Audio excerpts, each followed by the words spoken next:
서기 1104년 고려 숙종 9년 개경의 뒷골목. 이곳은 양반들의 화려한 세계와는 다른 곳이었습니다. 하루하루를 근근히 살아가는 자들, 신분도 미래도 없는 자들, 주먹으로 밥벌이를 하고 술로 하루를 마감하는 자들의 세계. 척준경은 그런 세계에서 태어나고 자란 사람이었습니다. 30대 중반, 이미 인생의 반을 넘긴 나이. 하지만 그에게 인생이라 부를 만한 것이 있었을까요? 깡패 출신, 주먹 좀 쓴다는 이유로 관청의 말단 관리가 된 것이 전부였습니다. 매일 아침 일어나면 몸이 쑤셨습니다. 젊은 시절 싸움에서 얻은 상처들이 나이가 들수록 더 아팠습니다. 거울을 보면 흉터투성이 얼굴이 보였습니다. 이것이 자신이 살아온 증거였습니다. 관청에서 그를 부르는 이름은 교위였습니다. 말이 좋아 교위지. 실상은 잡일을 하는 하급 무관이었습니다. 양반들의 심부름을 하고 말을 끌고 청소를 하고 때로는 맞기도 했습니다. 야, 척준경, 여기 청소 안 했어? 죄송합니다. 고개를 숙이는 것이 일상이었습니다. 돈노를 삼키는 것이 생존이었습니다. 그래도 척준경은 참았습니다. 이것이 자신의 한계라고 생각했습니다. 깡패 출신 주제에 관직이라도 얻은 것이 다행이라고 스스로를 위로했습니다. 저녁이 되면 술을 마셨습니다. 싸구려 막걸리로 하루의 분노를 씻어냈습니다. 취하면 꿈을 꾸었습니다. 언젠가 자신도 인정받는 날이 올 거라는 허황된 꿈. 하지만 아침이 오면 현실이었습니다. 숙취와 함께 찾아오는 자괴감, 그리고 다시 반복되는 하루. 이것이 척준경의 일상이었습니다. 특별할 것 없는 평범한 하루하루. 역사에 기록될 리 없는 보잘것없는 인생. 그러나 아무도 몰랐습니다. 이 남루한 남자가 앞으로 고려 역사상 가장 무시무시한 전설이 될 줄은. 관청의 훈련장은 척준경에게 가장 고통스러운 장소였습니다. 그곳에선 매일 양반 출신 젊은 무관들이 훈련을 했습니다. 말을 타고 활을 쏘고 칼을 휘둘렀습니다. 그들은 화려했습니다. 빛나는 갑옷, 명마, 최고급 무기들. 그리고 척준경은 그 옆에서 빗자루를 들고 있었습니다. 야, 거기 바닥에 말똥 치워. 젊은 무관이 말 위에서 소리쳤습니다. 척준경보다 10살은 어려 보이는 자였습니다. 하지만 양반이었습니다. 그것만으로 충분했습니다. 척준경은 묵묵히 말똥을 치웠습니다. 박씨가 코를 찔렀지만 표정을 바꾸지 않았습니다. 이미 익숙한 일이었습니다. 가끔 훈련 중인 무관들을 바라볼 때가 있었습니다. 그들의 동작을 관찰했습니다. 팔을 쥐는 법, 방패를 드는 법, 말에서 균형을 잡는 법. 척준경은 알고 있었습니다. 자신이 저들보다 힘이 세다는 것을. 젊은 시절 개경 뒷골목에서 한 번도 진 적이 없었습니다. 왼손으로 5명을 상대해도 이겼습니다. 하지만 그것이 무슨 소용이었습니까? 그는 천민 출신이었습니다. 아무리 힘이 세도, 아무리 용맹해도 신분의 벽은 넘을 수 없었습니다. 준경아, 동료 하급 무관 하나가 다가왔습니다. 그 역시 천민 출신이었습니다. 언제까지 이렇게 살 거야? 우린 이미 40이 다 됐어. 늙어서 죽을 때까지 빗자루나 들고 있을 거야? 척준경은 대답하지 않았습니다. 무어라 대답할 수 있겠습니까? 그것이 운명이었습니다. 타고난 신분을 인간의 힘으로 바꿀 수는 없었습니다. 그날 저녁, 척준경은 또 술을 마셨습니다. 평소보다 더 많이 마셨습니다. 취해서 하늘을 올려다보았습니다. 신이시여. 그는 중얼거렸습니다. 제게도 기회를 주십시오. 단 한 번만이라도 제 힘을 증명할 기회를. 하지만 하늘은 대답하지 않았습니다. 차가운 겨울바람만이 불어왔습니다. 척준경은 웃었습니다. 쓸쓸한 웃음이었습니다. 신에게 기도한다는 것 자체가 우스웠습니다. 신이 있다면 왜 자신은 이런 신분으로 태어났겠습니까? 그날 밤 척준경은 결심했습니다. 더 이상 신에게 빌지 않겠다고. 만약 기회가 온다면 자신의 힘으로 운명을 바꾸겠다고. 하지만 그때 척준경은 몰랐습니다. 그 기회가 생각보다 빨리 그리고 가혹한 방식으로 찾아올 줄은. 1107년 고려 예종 2년 겨울, 조정에 급보가 들어왔습니다. 여진족이 다시 움직이고 있다는 소식이었습니다. 고려의 북방 국경은 언제나 불안했습니다. 압록강 너머의 여진족들은 끊임없이 국경을 넘어왔습니다. 약탈하고 불태우고 백성들을 죽였습니다. 고려는 여러 번 토벌군을 보냈습니다. 하지만 번번이 실패했습니다. 여진족은 험준한 산악지형을 이용해 유격전을 펼쳤고 고려군은 그들을 따라잡지 못했습니다. 조정은 골머리를 앓았습니다. 이배로 가다간 북방 백성들을 지킬 수 없었습니다. 더 나아가 여진족이 세력을 키우면 고려 자체가 위협받을 수도 있었습니다. 그때 한 신하가 제안했습니다. 윤관 장군을 기용하십시오. 윤관, 고려 최고의 명장이라 불리는 인물이었습니다. 하지만 그는 이미 60대 노장이었습니다. 게다가 조정 내 정적들이 많아서 한동안 한직에 머물러 있었습니다. 예종은 고민했습니다. 윤관을 기용하면 정치적 파장이 있을 것입니다. 하지만 다른 선택지가 없었습니다. 윤관을 불러라. 연이 떨어졌습니다. 며칠 후 윤관이 궁궐로 들어왔습니다. 백발의 노인이었지만 눈빛만은 여전히 날카로웠습니다. 평생을 전장에서 보낸 사람의 눈이었습니다. 예종이 물었습니다. 경이, 여진을 정벌할 수 있겠소? 윤관은 잠시 침묵했습니다. 그리고 천천히 대답했습니다. 가능합니다. 하지만 조건이 있습니다. 조건? 제게 군사를 선발할 권한을 주십시오. 신분에 관계없이 오직 실력만으로 선발하겠습니다. 조정이 술렁거렸습니다. 신분에 관계없이? 그것은 천민도 군관이 될 수 있다는 뜻이었습니다. 원래 없는 일이었습니다. 양반 신하들이 반발했습니다. 안 됩니다. 천민을 어찌 군관으로 삼습니까? 군율이 무너질 것입니다. 하지만 윤관은 흔들리지 않았습니다. 전장에서 중요한 것은 신분이 아니라 실력입니다. 실력 없는 양반 100명보다 실력 있는 천민 1명이 낫습니다. 결국 예종이 결정했습니다. 좋다. 정에게 전권을 주겠소. 이 소식이 개경 전역에 퍼졌습니다. 윤관 장군이 신분에 관계없이 군사를 선발한다는 소문. 척준경도 그 소문을 들었습니다. 그날 밤 그는 잠을 이루지 못했습니다. 가슴이 두근거렸습니다. 이것이 기회일까요? 자신에게 온 마지막 기회일까요? 척준경은 35세였습니다. 모인으로는 이미 늙은 나이였습니다. 하지만 포기할 수 없었습니다. 다음 날 아침 척준경은 선발장으로 향했습니다. 그곳엔 이미 수백 명이 모여 있었습니다. 양반도 있었고 평민도 있었고 천민도 있었습니다. 모두가 기회를 잡으려는 자들이었습니다. 그리고 단 위에 윤관이 서 있었습니다. 윤관이 입을 열었습니다. 나는 신분을 보지 않는다. 나이도 보지 않는다. 오직 실력만 본다. 그의 목소리는 낮았지만 훈련장 전체에 울려 퍼졌습니다. 하지만 착각하지 마라. 이것은 기회가 아니다. 이것은 지옥으로 가는 문이다. 여진족과 싸운다는 것은 죽음을 각오한다는 뜻이다. 윤관이 천천히 지원자들을 둘러보았습니다. 돌아가고 싶은 자는 지금 가라. 부끄러운 일이 아니다. 살고 싶다는 것은 인간의 본능이다. 침묵이 흘렀습니다. 아무도 움직이지 않았습니다. 윤관이 만족스러운 표정을 지었습니다. 좋다.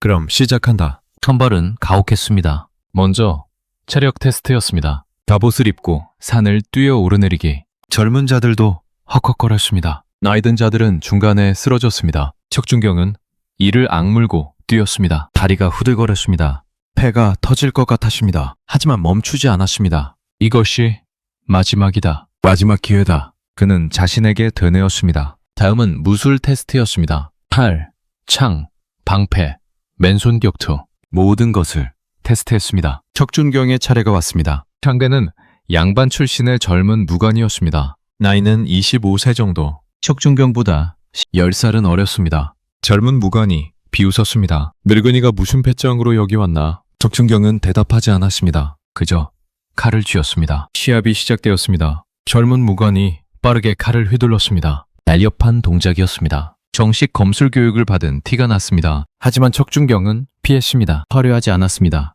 최소한의 움직임으로 칼을 피했습니다. 뒷골목에서 배운 싸움법이었습니다. 젊은 무관이 당황했습니다. 아무리 공격해도 맞지 않았습니다. 그리고 순간 척준경이 움직였습니다. 한 걸음 앞으로 젊은 무관의 칼을 손으로 쳐냈습니다. 그리고 목에 칼을 댔습니다. 끝이었습니다. 젊은 무관은 얼어붙었습니다. 자신이 진 것을 믿을 수 없다는 표정이었습니다. 윤관이 지켜보고 있었습니다. 그의 눈이 빛났습니다. 이름이 무엇인가? 척준경입니다. 나이는 35세입니다. 윤관이 고개를 끄덕였습니다. 합격이다. 척준경의 가슴이 뛰었습니다. 평생 처음으로 인정받는 순간이었습니다. 하지만 이것은 시작에 불과했습니다. 진짜 지옥은 아직 오지 않았습니다. 선발된 자는 총 300명이었습니다. 그들은 별무반이라 불렸습니다. 특별히 편성된 정예부대, 여진 정보를 위해 만들어진 고려 최강의 군대. 하지만 내부의 분위기는 좋지 않았습니다. 양반 출신 군사들은 천민 출신 군사들을 무시했습니다.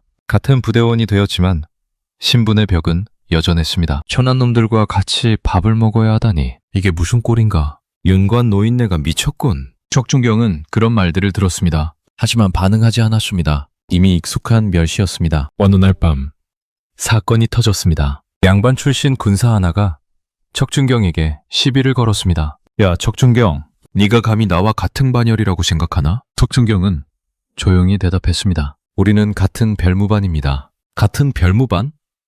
웃기는 소리 하지 마라. 너 같은 천민이 어떻게 나와 같을 수 있어? 그 양반이 척준경의 가슴을 밀쳤습니다. 척준경은 참았습니다. 주먹이 떨렸지만 참았습니다. 하지만 그 양반은 멈추지 않았습니다. 너 같은 놈은 평생 개처럼 살다 죽을 거야. 아무리 발버둥 쳐도 신분은 바뀌지 않아. 그 순간 척준경의 이성이 끊어졌습니다. 주먹이 날아갔습니다. 양반의 얼굴에 정확히 꽂혔습니다. 코뼈가 부러지는 소리가 났습니다. 피가 터져 나왔습니다. 양반이 비명을 질렀습니다. 이 천한 놈이 감히. 주변 군사들이 달려들었습니다. 척준경을 제압했습니다. 윤관에게 보고가 들어갔습니다. 다음날 척준경은 윤관 앞에 끌려갔습니다. 윤관이 차갑게 물었습니다. 동료를 때렸다고? 척준경은 고개를 숙였습니다. 죄송합니다. 이유가 무엇인가? 척준경은 대답할 수 없었습니다. 그가 저를 모욕했습니다. 라고 말한들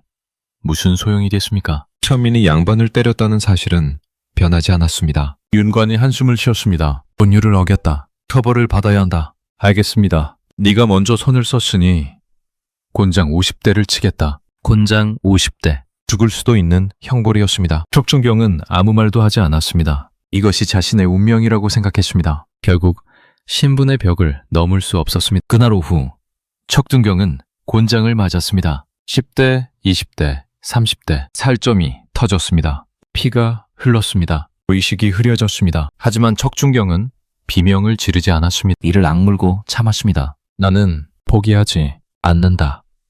50대를 다 맞았을 때 척준경은 쓰러졌습니다. 동료들이 그를 막사로 옮겼습니다. 의원이 상처를 치료했습니다. 며칠 쉬어야 합니다. 무리하면 죽을 수 있습니다. 하지만 다음날 아침 척준경은 훈련장에 나타났습니다. 온몸이 피투성이었습니다. 걷기도 힘들었습니다. 하지만 그는 서 있었습니다. 윤관이 그를 보았습니다. 왜 나왔는가? 척준경이 대답했습니다. 저는 별무반입니다. 훈련에 빠질 수 없습니다. 윤관의 눈빛이 변했습니다. 그날 이후 윤관은 척준경을 다르게 보기 시작했습니다. 1107년 겨울 별무반은 북방으로 출정했습니다. 총 병력 17만. 고려 역사상 최대 규모의 원정군이었습니다. 목표는 명확했습니다. 여진족을 완전히 토벌하고 국경 너머에 구성을 쌓아 영토를 확장하는 것. 하지만 현실은 생각보다 가혹했습니다. 북방의 겨울은 지옥이었습니다. 영하 20도를 넘나드는 추위, 눈보라가 끊임없이 몰아쳤습니다. 손가락이 얼어 떨어지고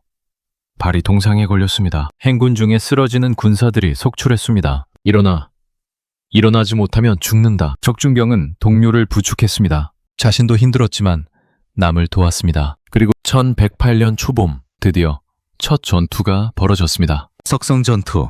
여진족이 쌓은 요새였습니다. 돌로 만든 견고한 성벽. 그 안에 여진족 전사 3,000명이 농성하고 있었습니다. 윤관이 명령했습니다. 성을 공격한다. 고려군이 공격을 시작했습니다. 하지만 쉽지 않았습니다. 성벽 위에서 화살이 비처럼 쏟아졌습니다. 돌이 떨어졌습니다. 끓는 기름이 부어졌습니다. 고려군이 쓰러졌습니다. 비명이 들렸습니다. 피가 눈을 붉게 물들였습니다. 첫날 공격은 실패했습니다. 이틀째도 실패했습니다. 사흘째도 실패했습니다. 고려군의 사기가 떨어졌습니다. 군사들이 두려움에 떨었습니다. 저 성은 함락할 수 없습니다. 우리는 모두 죽을 것입니다. 윤관이 고민에 빠졌습니다. 이대로 가다간 전쟁 자체가 실패할 수 있었습니다. 그때 척준경이 윤관을 찾아왔습니다. 장군님, 제게 기회를 주십시오. 윤관이 물었습니다. 무엇을 하겠다는 것인가? 척준경이 성벽을 가리켰습니다. 제가 저 성벽을 오르겠습니다. 윤관이 놀랐습니다. 혼자서? 예. 미쳤는가? 그것은 자살행위다. 척준경이 담담하게 대답했습니다. 저는 어차피 천민입니다. 제 목숨 하나로 이 전쟁의 물꼬를 틀 수 있다면 그것으로 족합니다. 윤관은 척준경의 눈을 바라보았습니다. 그 눈엔 두려움이 없었습니다. 오직 결의만 있었습니다. 윤관이 천천히 고개를 끄덕였습니다. 좋다. 하지만 혼자 보내지 않겠다. 결사대를 편성하겠다. 감사합니다. 그날 밤 척준경을 포함한 결사대 30명이 편성되었습니다. 모두가 알고 있었습니다. 이것은 죽으러 가는 것이라는 것을. 출발 전 한 동료가 척준경에게 물었습니다. 무섭지 않은가? 척준경이 대답했습니다. 무섭다. 죽고 싶지 않다. 하지만 이것이 내가 인간임을 증명하는 유일한 방법이다. 무슨 뜻인가? 척준경이 하늘을 올려다보았습니다. 나는 평생 짐승 취급을 받았다. 천민이라는 이유로. 하지만 오늘 밤 내가 저 성벽을 넘으면 사람들은 기억할 것이다. 척준경이라는 인간을 보면은 아무 말도 하지 못했습니다. 자정이 되었습니다. 결사대가 출발했습니다. 눈보라가 몰아치는 어둠 속으로 척준경과 결사대는 어둠을 틈타 성벽에 접근했습니다. 눈보라가 시야를 가렸습니다. 오히려 다행이었습니다. 여진족 보초도 제대로 볼 수 없었습니다. 성벽 아래에 도착했습니다. 높이 5m, 돌로 쌓은 수직벽, 오르기 불가능해 보이는 장벽. 동료들이 두려움에 떨었습니다. 이걸 어떻게 오릅니까? 척준경은 대답하지 않았습니다. 대신 방패를 들었습니다. 무거운 나무 방패. 보통은 적의 화살을 막는 데 쓰입니다. 하지만 척준경은 다르게 생각했습니다. 그는 방패를 성벽에 댔습니다. 그리고 방패를 디딤돌 삼아 발을 올렸습니다. 한 손으로는 방패를 누르고 다른 손으로는 돌틈을 찾았습니다. 손가락이 얼어붙었습니다. 피가 났습니다. 하지만 멈추지 않았습니다. 한 뼘, 또 한 뼘. 척준경이 성벽을 타기 시작했습니다. 불가능해 보이는 일이었습니다. 인간의 힘으로 할 수 없는 일이었습니다. 하지만 척준경은 했습니다. 평생 쌓인 분노, 억울함, 한이 그를 밀어올렸습니다. 나는 포기하지 않는다. 1m, 2m, 3m. 드디어 성벽 꼭대기가 보였습니다. 그 순간 여진족 보초가 척준경을 발견했습니다. 저기다. 보초가 소리쳤습니다. 척준경은 순간적으로 방패를 던졌습니다. 방패가 보초의 얼굴을 정확히 가격했습니다. 보초가 비명도 지르지 못하고 쓰러졌습니다. 척준경이 성벽 위로 몸을 날렸습니다. 그리고 착지했습니다. 적진 한복판에 주변에 여진족 병사들이 몰려들었습니다. 척준경은 쓰러진 보초의 칼을 집어들었습니다. 그리고 돌진했습니다. 칼이 번쩍였습니다. 여진족 하나가 쓰러졌습니다. 다시 칼이 번쩍였습니다. 또 하나가 쓰러졌습니다. 척준경은 멈추지 않았습니다. 그는 인간이 아니었습니다. 그는 사륙기계였습니다. 여진족들이 공포에 질렸습니다. 괴물이다. 저것은 인간이 아니다. 척준경의 칼날에 10명이 쓰러졌을 때 아래에서 함성이 들렸습니다. 나머지 결사대가 올라오고 있었습니다. 척준경이 연 길을 따라 그리고 성문이 열렸습니다. 척준경이 안에서 문을 연 것입니다. 고려군이 밀려 들어왔습니다. 석성이 함락되었습니다. 불가능해 보였던 요새가 한 남자의 방패 하나로 무너졌습니다. 전투가 끝났을 때 척준경은 피투성이로 서 있었습니다. 적의 피인지 자신의 피인지 구분할 수 없었습니다. 윤관이 달려왔습니다. 척준경이 무릎을 꿇었습니다. 힘이 다한 것입니다. 윤관이 그를 부축했습니다. 네가 해냈다. 네가 이 전투를 이겼다. 척준경이 희미하게 웃었습니다. 저는 인간입니다. 장군님. 그리고 의식을 잃었습니다. 다음 날 고려군 진영에 소문이 퍼졌습니다. 천민 출신 척준경이 혼자서 성벽을 타고 적진을 뚫고 성문을 열었다는 소문. 병사들은 믿을 수 없다는 표정이었습니다. 한 사람이 방패 하나로 성벽을? 믿을 수 없군. 신화 같은 이야기다. 하지만 그것은 사실이었습니다. 그날 전설이 시작되었습니다. 인간병기 척준경의 전설이. 하지만 척준경은 몰랐습니다. 이 전설이 그를 영웅이 아닌 괴물로 만들어갈 줄은, 그리고 결국 그 스스로도 인간임을 부정하게 만들 줄은. 석성전투 이후 척준경을 보는 시선이 달라졌습니다. 존경? 아니었습니다. 경외? 그것도 아니었습니다. 두려움이었습니다. 사람들은 그를 영웅이 아닌 괴물로 보기 시작했습니다. 인간이 할 수 없는 일을 해낸 자. 5m 성벽을 방패 하나로 타고 홀로 적진에 뛰어들어 10명을 죽인 자. 저것이 정말 사람인가? 혹시 귀신이 씌인 것은 아닐까?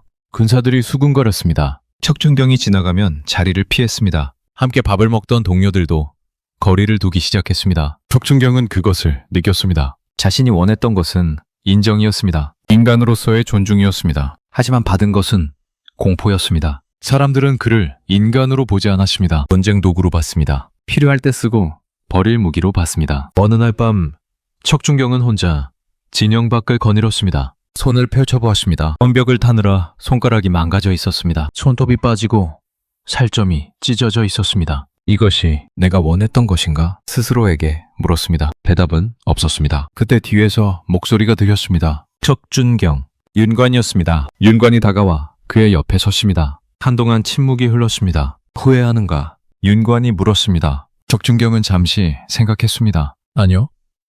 후회하지 않습니다. 저는 처음으로 제가 할 수 있는 일을 했습니다. 그것으로 족합니다. 윤관이 고개를 끄덕였습니다. 하지만 사람들이 두려워합니다. 알고 있습니다. 외롭지 않은가? 척준경이 쓸쓸히 웃었습니다. 저는 태어날 때부터 외로웠습니다. 천민으로 태어나는 순간 이미 혼자였습니다. 윤관이 척준경의 어깨에 손을 얹었습니다. 네가 인간이라는 것을 나는 안다. 그것만으로 충분하지 않은가? 척준경은 대답하지 않았습니다. 하지만 가슴 한켠이 따뜻해졌습니다. 적어도 한 사람은 자신을 인간으로 봐주는 사람이 있었습니다. 그날 이후 척준경과 윤관의 관계는 더욱 깊어졌습니다. 스승과 제자, 아버지와 아들, 그런 관계가 되어갔습니다. 1108년에서 1109년까지 2년간 전쟁은 계속되었습니다. 고려군은 승승장구했습니다. 여진족의 요새를 하나씩 함락했습니다. 그리고 그 중심엔 항상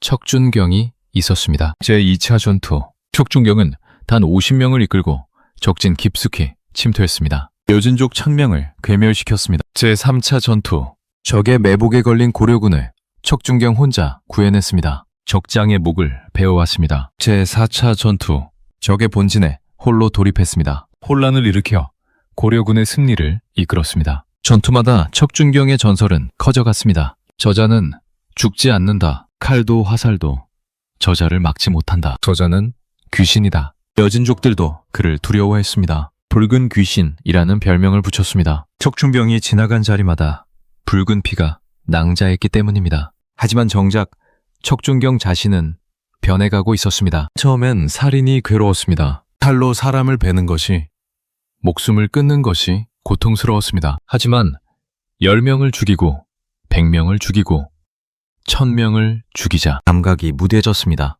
이제 적병은 그저 베어야 할 대상일 뿐이었습니다. 인간이 아니었습니다. 장애물이었습니다. 척준경은 자신이 변해가는 것을 느꼈습니다. 전투 중엔 아무 감정도 느끼지 못했습니다. 두려움도, 분노도, 슬픔도 없었습니다. 오직 계산만 있었습니다. 어디를 베면 적이 쓰러질지, 어떻게 움직여야 효율적으로 죽일 수 있을지. 그는 정말로 인간 병기가 되어가고 있었습니다. 어느 날 밤, 전투가 끝난 후였습니다. 척준경은 강가에서 피를 씻었습니다. 물이 붉게 물들었습니다. 자신의 피인지 적의 피인지 알 수 없었습니다. 물에 비친 자신의 얼굴을 보았습니다. 낯선 얼굴이었습니다. 눈빛이 죽어 있었습니다. 인간의 눈이 아니었습니다. 나는 누구인가? 스스로에게 물었습니다. 천민 척준경은 이미 죽었습니다. 인정받고 싶었던 그 남자는 사라졌습니다. 대신 전생의 귀신, 인간 병기만 남았습니다. 그것이 두렵지 않았습니다. 오히려 편안했습니다. 감정이 없으니 아프지 않았습니다. 인간이 아니니 외롭지 않았습니다. 척준경은 천천히 자신의 인간성을 버리고 있었습니다. 1109년 가을, 마지막 대전투가 벌어졌습니다. 여진족이 총력을 기울였습니다. 모든 부족이 연합했습니다. 병력 5만, 고려군도 총동원되었습니다. 병력 8만, 역사상 최대 규모의 회전이었습니다. 들판이 인간으로 뒤덮였습니다. 깃발이 하늘을 가렸습니다. 함성이 대지를 흔들었습니다. 전투가 시작되었습니다. 피가 강을 잃었습니다. 시체가 산을 잃었습니다. 비명과 함성이 뒤섞였습니다. 고려군이 밀렸습니다. 여진족의 기세가 맹렬했습니다. 중앙전선이 무너질 위기였습니다. 윤관이 급히 척준경을 불렀습니다. 척준경, 중암을 뚫어라. 적정의 목을 가져와라. 척준경은 아무 말 없이 고개를 끄덕였습니다. 그리고 혼자 적진을 향해 걸어갔습니다. 주변 군사들이 놀라 외쳤습니다. 혼자 가십니까? 자살 행위입니다. 하지만 척준경은 멈추지 않았습니다. 걸음이 빨라졌습니다. 뛰기 시작했습니다. 그리고 적진에 돌입했습니다. 순간 척준경은 인간이 아니었습니다. 칼이 번쩍일 때마다 3명이 쓰러졌습니다. 그의 움직임을 따라잡을 수 있는 자가 없었습니다. 여진족 병사들이 공포에 질려 물러섰습니다. 붉은 귀신이다. 도망쳐. 하지만 도망칠 수 없었습니다. 척준경은 멈추지 않았습니다. 마치 들판을 가르는 칼날처럼 그는 적진을 일직선으로 뚫고 나갔습니다. 100명, 200명, 300명. 척준경의 칼에 쓰러진 적병의 수를 셀 수 없었습니다. 드디어 적장이 보였습니다. 여진족 대추장, 호랑이 가죽을 걸친 거구의 사내. 추장이 소리쳤습니다. 미놈이 붉은 귀신이냐? 와라, 내가 상대하겠다. 추장이 거대한 철퇴를 휘둘렀습니다. 바람이 갈라졌습니다. 그 예격에 맞으면 뼈가 으스러질 위력이었습니다. 하지만 척준경은 피하지 않았습니다. 오히려 돌진했습니다. 철퇴가 내려오는 순간 척준경이 몸을 숙였습니다. 철퇴가 머리 위를 스쳤습니다. 그리고 척준경의 칼이 추장의 목을 베었습니다. 일격이었습니다. 추장의 머리가 허공으로 날아갔습니다. 여진족 대군이 경악했습니다. 추장님이 죽었다. 대열이 무너지기 시작했습니다. 지휘관을 잃은 군대는 오합지졸이었습니다. 고려군이 반격했습니다. 전세가 역전되었습니다. 대승이었습니다. 전투가 끝났을 때 척준경은 적장의 목을 들고 돌아왔습니다. 온몸이 피로 물들어 있었습니다. 하지만 상처는 하나도 없었습니다. 모두 적의 피였습니다. 고려군이 환호했습니다. 만세! 승리다! 하지만 척준경은 웃지 않았습니다. 기뻐하지도 않았습니다. 그저 묵묵히 적장의 목을 윤관에게 바쳤습니다. 임무 완수했습니다. 목소리엔 감정이 없었습니다. 윤관이 척준경을 바라보았습니다. 걱정스러운 눈빛이었습니다. 척준경, 네가 괜찮은가? 척준경이 대답했습니다. 괜찮습니다. 하지만 그의 눈은 죽어 있었습니다. 윤관은 알았습니다. 척준경이 무너지고 있다는 것을. 전쟁이 그를 영웅으로 만들었지만 동시에 인간성을 빼앗아가고 있었습니다. 1110년 봄, 전쟁이 끝났습니다. 고려의 승리였습니다. 여진족을 완전히 격퇴했습니다. 구성을 쌓았습니다. 영토가 확장되었습니다. 고려 역사상 최대의 승리였습니다. 별무반이 개경으로 개선했습니다. 거리는 인파로 가득했습니다. 백성들이 환호했습니다. 꽃을 뿌렸습니다. 승리한 영웅들을 맞이했습니다. 윤관이 선두에 섰습니다. 백발의 노장은 당당했습니다. 그 뒤로 별무반 장수들이 따랐습니다. 그리고 그중 한 사람, 척준경이 있었습니다. 사람들이 그를 알아보았습니다. 저 사람이 붉은 귀신이다. 혼자서 1000명을 죽였다는, 성벽을 맨손으로 탔다는 경외와 두려움이 섞인 시선들이었습니다. 척준경은 그 시선들을 받으며 말 위에 앉아 있었습니다. 환호 소리가 들렸습니다. 하지만 귀에 들어오지 않았습니다. 꽃잎이 날렸습니다. 하지만 아름답게 느껴지지 않았습니다. 모든 것이 멀게 느껴졌습니다. 마치 다른 세상의 일처럼. 나는 무엇을 위해 싸웠나? 스스로에게 물었습니다. 나라를 위해? 아니었습니다. 고려가 자신에게 해준 것은 없었습니다. 백성을 위해? 그것도 아니었습니다. 백성들은 여전히 자신을 귀신으로 봤습니다. 인정받기 위해? 웃기는 일이었습니다. 사람들은 자신을 두려워할 뿐 존중하지 않았습니다. 그렇다면 왜?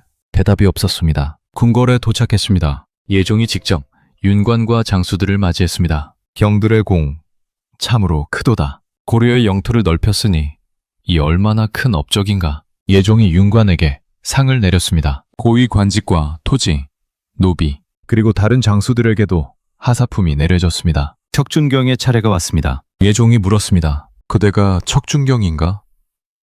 소문이 자자하더라. 혼자서 성을 함락하고 적장의 목을 베었다지. 항송하옵니다. 척준경이 무릎을 꿇었습니다. 예종이 만족스럽게 고개를 끄덕였습니다. 공이 큰 만큼 상도 커야 하리라. 그대를 정오품 낭장으로 임명하노라. 정오품, 천민 출신으로는 상상도 못할 높은 관직이었습니다. 주변 신하들이 웅성거렸습니다. 천민이 정오품이라니 전례가 없는 일이다. 하지만 예종의 결정이었기에 아무도 반대하지 못했습니다. 척준경은 고개를 숙였습니다. 감사합니다. 하지만 가슴속은 텅 비어 있었습니다. 이것이 자신이 원했던 것이었을까요? 관직? 인정? 이미 그런 것들은 중요하지 않았습니다. 자신은 이미 인간이 아니었으니까요. 정오품 낭장 척준경에게 저택이 하사되었습니다. 넓고 화려한 집이었습니다. 천민 출신이 꿈도 꾸지 못할 저택, 타인들이 배치되었습니다. 하지만 척준경은 그들을 모두 돌려보냈습니다. 혼자 있고 싶었습니다. 첫날 밤, 척준경은 넓은 마루에 혼자 앉아 있었습니다. 술을 마셨습니다. 예전처럼 싸구려 막걸리가 아니라 고급 청주였습니다. 하지만 맛이 느껴지지 않았습니다. 주변을 둘러보았습니다. 화려한 기둥, 아름다운 정원, 값비싼 가구들. 하지만 공허했습니다. 이것이 내가 원했던 것인가? 스스로에게 물었습니다. 어릴 적 뒷골목에서 굶주리던 시절, 꿈꿨던 것이 이런 것이었습니다. 배불리 먹고 따뜻한 집에서 자고 사람들에게 존중받는 것. 이제 그 모든 것을 얻었습니다. 하지만 행복하지 않았습니다. 아니,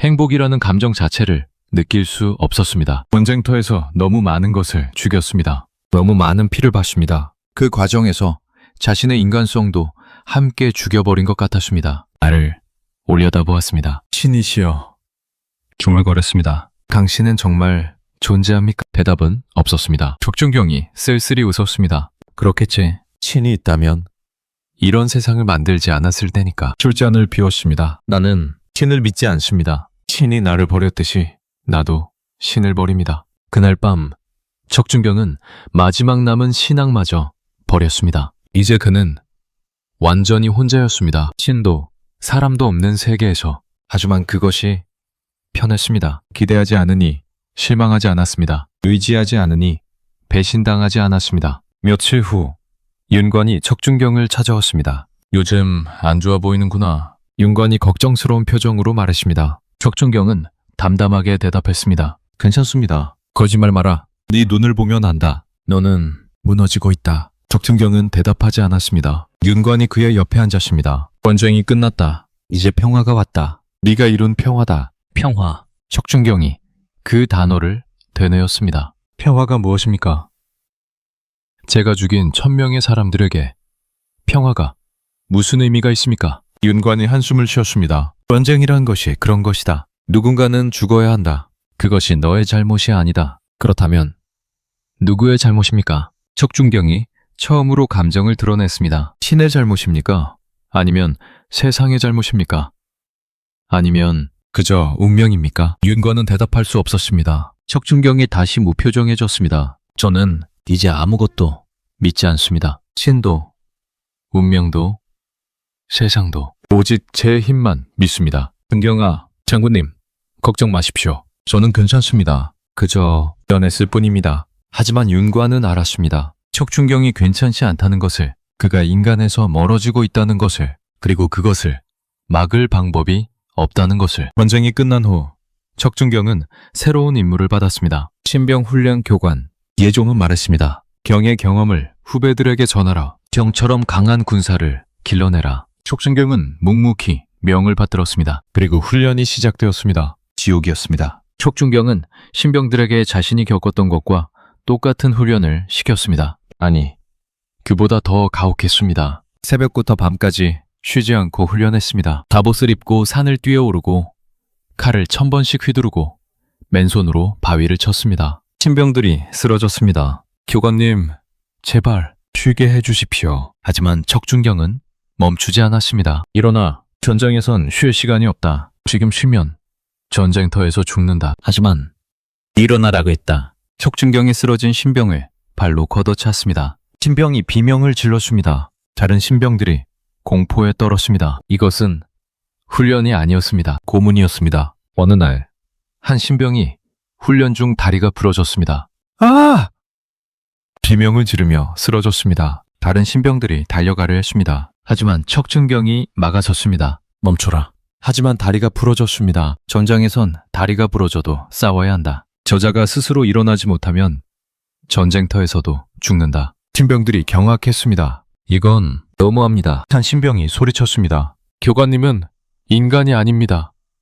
괴물입니다. 순간 훈련장이 조용해졌습니다. 척준경이 그 신병을 바라보았습니다. 그의 눈엔 아무 감정도 없었습니다. 그래, 나는 괴물이다. 척준경이 담담하게 인정했습니다. 인간은 전쟁에서 살아남지 못한다. 괴물만이 살아남는다. 너희도 괴물이 되어야 한다. 신병들은 말문이 막혔습니다. 그날 이후 척준경에 대한 소문이 퍼졌습니다. 붉은 귀신이 신병들을 죽이고 있다. 저자는 정말 인간이 아니다. 저자는 전쟁에서 영혼을 잃었다. 하지만 척준경은 신경 쓰지 않았습니다. 소문이 어떻든 사람들이 자신을 어떻게 보든 이제 중요하지 않았습니다. 그는 이미 인간임을 포기했으니까요. 1112년 여름 조정에서 척준경이 문제가 되었습니다. 폐하, 척준경을 어찌해야 하겠습니까? 한 신하가 예종에게 아뢰었습니다. 무슨 문제가 있는가? 저자가 너무 위험합니다. 친병들을 가혹하게 다루고 사람들이 두려워합니다. 다른 신하가 거들었습니다. 저자는 전쟁의 영웅입니다. 하지만 이제 전쟁이 끝났습니다. 평화의 시대에 저런 사륙기계가 필요하겠습니까? 또 다른 신하가 말했습니다. 더 큰 문제는 저자의 영향력입니다. 신병들이 저자를 두려워하지만 동시에 따릅니다. 만약 저자가 반란을 일으킨다면 조정이 술렁거렸습니다. 윤관이 자리에서 일어났습니다. 말도 안 되는 소리를 하지 마시오. 척준경은 충신입니다. 윤관대감. 하지만 저자는 더 이상 사람이 아닙니다. 전쟁이 저자를 괴물로 만들었습니다. 그것은 윤관이 말을 잊지 못했습니다. 그 말이 사실이었기 때문입니다. 예종이 고민에 빠졌습니다. 짐도 걱정이 되는구나. 척준경의 공은 크지만 이배로 두면 문제가 될 수 있다. 폐하, 제안이 있습니다. 한 신하가 나섰습니다. 저자를 변방으로 보내십시오. 구성 중 하나의 성주로 임명하십시오. 대경에서 멀리 떨어뜨리는 것입니다. 그것은 좌천이 아닌가? 아닙니다. 중요한 요새의 책임자로 임명하는 것입니다. 영예롭게 멀리 보내는 것이죠. 예종이 고개를 끄덕였습니다. 그것이 좋겠구나. 윤관, 경은 어찌 생각하는가? 윤관은 침묵했습니다. 척준경을 지키고 싶었습니다. 하지만 방법이 없었습니다. 척준경은 너무 위험해졌습니다. 사람들이 두려워했습니다. 조정이 경계했습니다. 결국 윤관이 입을 열었습니다. 폐하의 뜻을 따르겠습니다. 며칠 후 척준경에게 명령이 떨어졌습니다. 북방 제1성의 성주로 임명하노라. 겉으로는 승진이었습니다.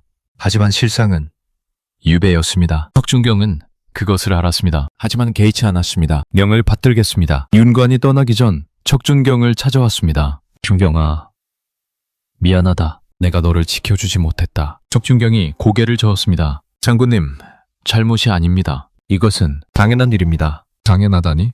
괴물은 사람들 곁에 있으면 안 됩니다. 멀리 떨어져 있어야 합니다. 준경아, 너는 괴물이 아니다. 척준경이 윤관을 바라보았습니다. 아닙니다, 장군님. 저는 괴물입니다. 전쟁이 저를 괴물로 만들었습니다. 그리고 저도 그것을 받아들였습니다. 장군님, 걱정 마십시오. 저는 괜찮습니다. 원방이 제게는 더 어울립니다. 윤관은 더 이상 말할 수 없었습니다. 두 사람은 술잔을 나눴습니다. 마지막 술자리였습니다. 다음 날 척준경은 개경을 떠났습니다. 뒤돌아보지 않았습니다. 이곳에 미련은 없었습니다. 북방 제1성, 고려의 최북단 요새였습니다. 구성 중 가장 험준하고 가장 춥고 가장 외로운 곳. 척준경은 그곳의 성주가 되었습니다. 성에 도착한 첫날, 성 안을 둘러보았습니다. 병력 200명, 대부분 늙고 약한 자들이었습니다. 제대로 된 전투 경험도 없는 자들. 이곳은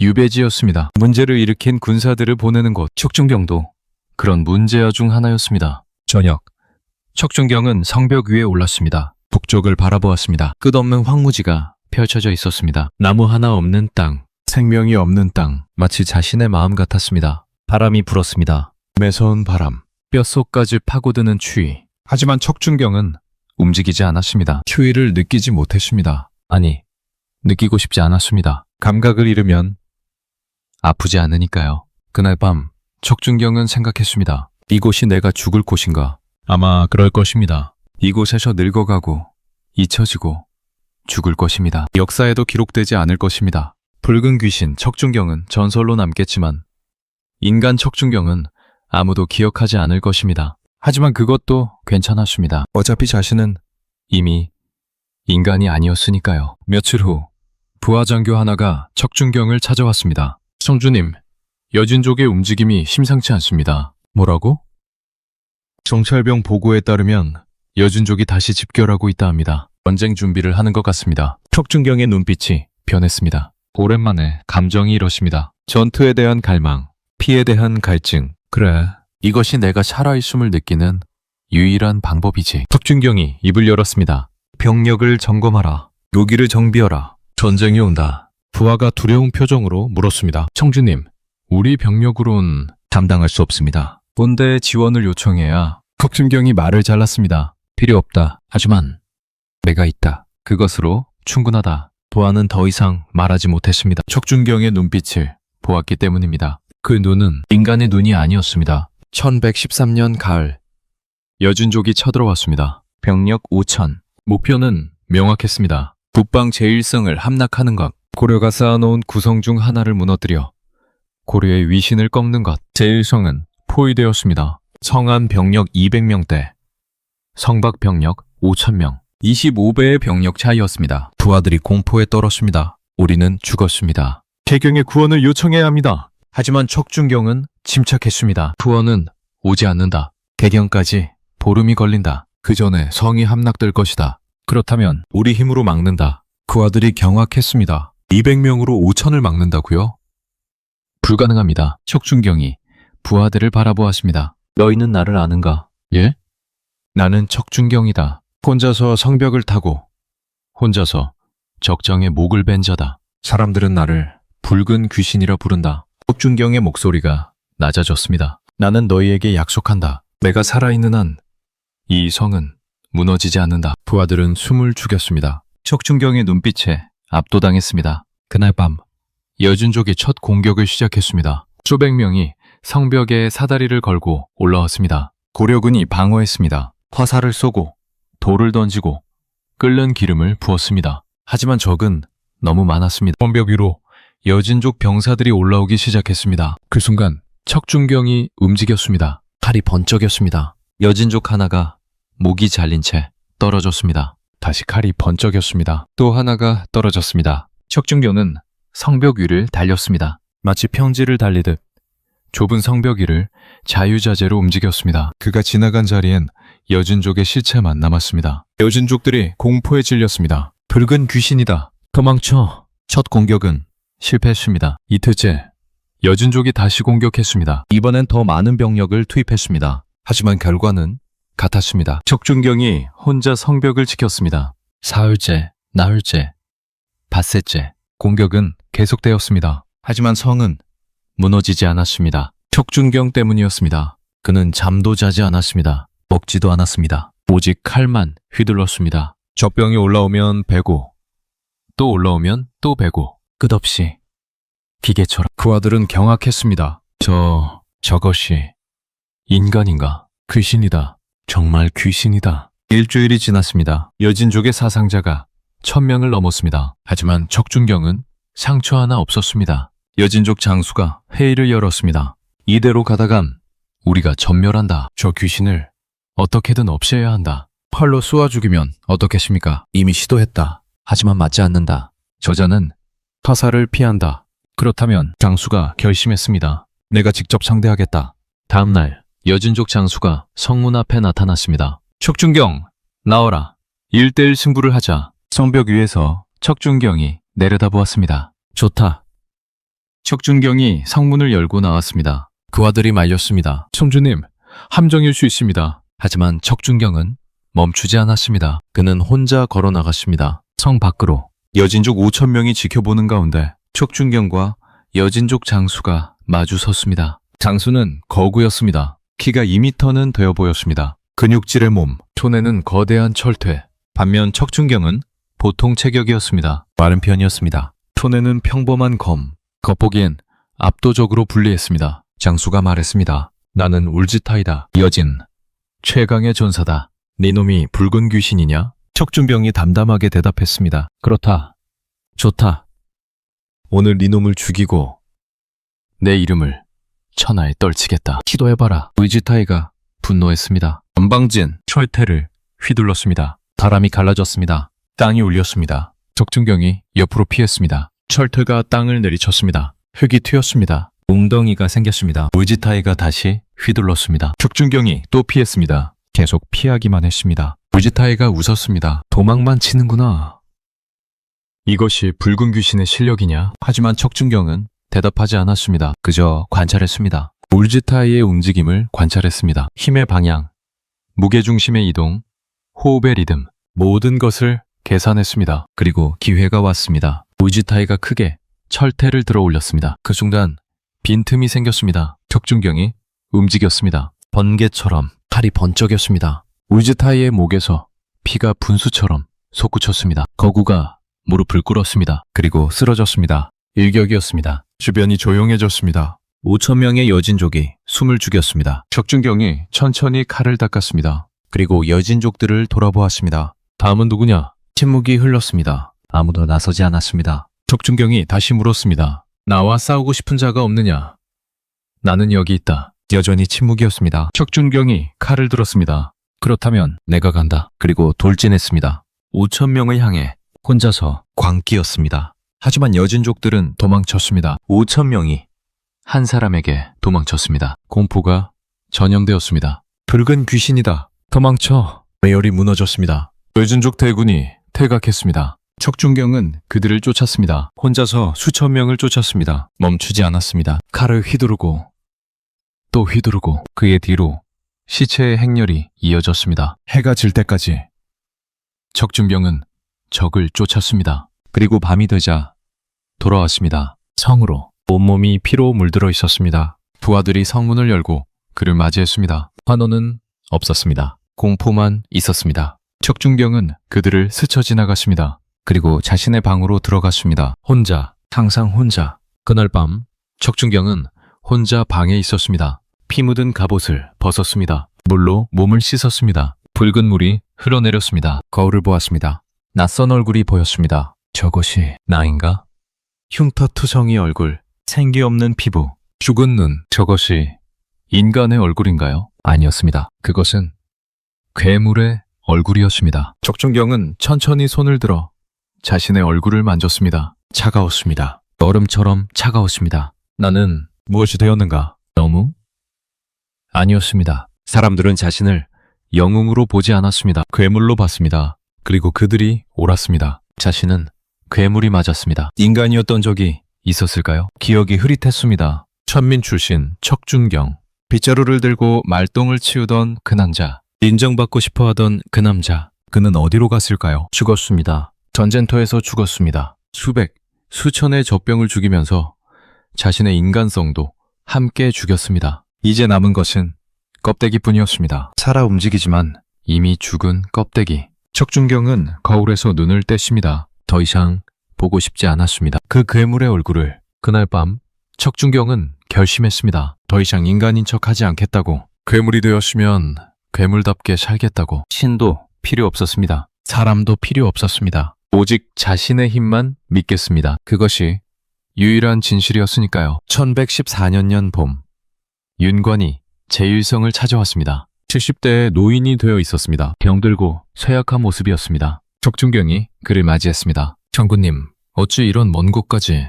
윤관이 쓸쓸히 웃었습니다. 늙은이가 죽기 전에 제자를 보러 왔네. 두 사람은 마주 앉았습니다. 한동안 침묵이 흘렀습니다. 윤관이 먼저 입을 열었습니다. 소문을 들었네. 자네가 혼자서 여진족 5천을 물리쳤다고. 과장된 소문입니다. 마냐? 나는 안다. 자네라면 충분히 가능한 일이지. 윤관이 척준경을 바라보았습니다. 하지만 자네는 괜찮은가? 척준경은 대답하지 않았습니다. 윤관이 한숨을 쉬었습니다. 중병아, 자네는 자네 자신을 죽이고 있네. 무슨 말씀이신지? 자네는 인간이 아닌 것처럼 행동하네. 감정도 없고 두려움도 없고 마치 기계처럼. 척준경이 고개를 들었습니다. 그것이 제가 살아남는 방법입니다. 그것은 살아남는 것이 아니라 죽어가는 것이네. 장군님, 윤관이 척준경의 손을 잡았습니다. 준경아, 전쟁은 끝났네. 이제 평화가 왔네. 자네도 쉬어야 하네. 인간으로 돌아와야 하네. 척준경이 손을 빼냈습니다. 죄송합니다, 장군님. 하지만 저는 이미 돌아갈 수 없습니다. 왜 그렇게 생각하는가? 척준경이 자신의 손을 바라보았습니다. 이 손으로 1000명을 죽였습니다. 어떻게 이 손으로 평범한 삶을 살 수 있겠습니까? 윤관은 아무 말도 할 수 없었습니다. 그 말이 사실이었기 때문입니다. 윤관이 일어섰습니다. 나는 곧 죽을 것 같네. 장군님, 괜찮네. 나는 오래 살았네. 이제 쉴 때가 되었지. 윤관이 문으로 걸어갔습니다. 그리고 문간에서 멈췄습니다. 준경아, 마지막으로 부탁하네. 말씀하십시오. 인간임을 포기하지 마라. 자네는 괴물이 아니네. 자네는 인간이네. 척준경은 대답하지 못했습니다. 윤관이 떠났습니다. 그것이 두 사람의 마지막 만남이었습니다. 한 달 후 윤관의 부고가 전해졌습니다. 척준경은 하루 종일 성벽 위에 서 있었습니다. 눈물은 나지 않았습니다. 이미 눈물도 말라버렸습니다. 그저 도모했습니다. 이제 자신을 인간으로 봐주는 사람도 없었습니다. 완전히 혼자가 되었습니다. 그로부터 20년이 흘렀습니다. 1134년 척준경은 여전히 제1성에 있었습니다. 이제 50대 중반의 나이, 백발이 되었습니다. 주름이 깊어졌습니다. 하지만 여전히 강했습니다. 여진족은 더 이상 제1성을 공격하지 않았습니다. 붉은 귀신의 전설이 그들을 멈추게 했습니다. 척준경은 전설이 되었습니다. 사람들은 그에 대한 이야기를 했습니다. 혼자서 성벽을 타고 1000명을 죽였다. 죽지 않는 불사신이다. 신도 두려워하는 귀신이다. 하지만 정작 척준경을 본 사람은 거의 없었습니다. 그는 성 밖으로 나오지 않았습니다. 평생을 그 성에서 보냈습니다. 혼자. 어느 날 저녁 척준경은 성벽 위에 서 있었습니다. 석양을 바라보았습니다. 붉은 하늘이 땅을 물들였습니다. 마치 비처럼. 척준경은 생각했습니다. 나는 무엇이었나? 영웅? 아니었습니다. 괴물? 그것도 아니었습니다. 그저 살아남은 자, 인간성을 버리고 신을 부정하고 스스로의 힘만 믿으며 살아남은 자. 그것이 옳았을까요? 틀렸을까요? 답은 없었습니다. 다만 하나는 확실했습니다. 자신은 살아남았습니다. 수많은 전투를 거치며 수많은 사람을 죽이며 수많은 것을 잃으며 살아남았습니다. 그것이 의미가 있을까요? 척준경은 모르겠습니다. 하지만 이제 중요하지 않았습니다. 바람이 불었습니다. 차가운 바람. 척준경은 눈을 감았습니다. 그리고 조용히 중얼거렸습니다. 나는 척준경이다. 인간 병기, 붉은 귀신, 신을 부정한 자. 그리고 잠시 침묵. 그저 외로운 인간. 석양이 지고 어둠이 찾아왔습니다. 하지만 척준경은 움직이지 않았습니다. 그는 항상 그 자리에 서 있었습니다. 밤이 되어도 겨울이 와도 세월이 흘러도 영원히 고려의 변방을 지키는 전설의 수호자로, 인간도 귀신도 아닌 무언가로. 후일담. 척준경은 1145년 66세의 나이로 세상을 떠났습니다. 죽는 순간까지 갑옷을 입고 있었다고 합니다. 제1성 성벽 위에서 서 있는 채로 죽었다고 합니다.